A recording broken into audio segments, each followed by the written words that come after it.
Dans votre dernier livre, Les mers de l'incertitude, Robert Branche, vous recommandez sur le plan managérial de lâcher prise pour faire face au développement de l'incertitude. Mais comment maintenir alors une cohérence entre les équipes?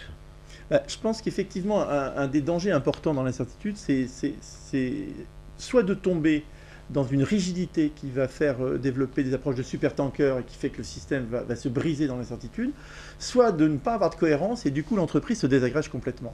Ma recommandation par rapport à ça, c'est de développer ce que j'appelle une culture de la confrontation.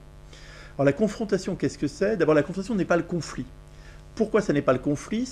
La confrontation, c'est je ne suis pas d'accord avec quelqu'un d'autre, mais pour le même objectif. C'est-à-dire que j'ai le même objectif que l'autre, mais je n'ai pas la même compréhension que lui de la situation actuelle de ce qu'il faut faire.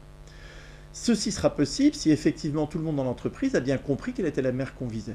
Et à partir de ce moment-là, chacun pourra développer son point de vue, sa compréhension de la situation locale pour se confronter positivement. Deuxième point sur la confrontation importante, c'est qu'elle suppose un capital de confiance.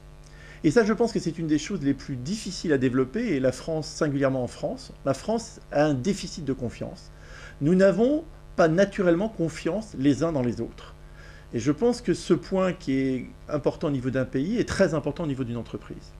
Et qu'effectivement, une entreprise restera cohérente, pourra développer de la confrontation, si chacun a confiance dans son voisin, confiant dans sa performance, confiant dans son savoir-faire, confiant dans la capacité de son manager, et le manager confiant dans son personnel et ses ouvriers.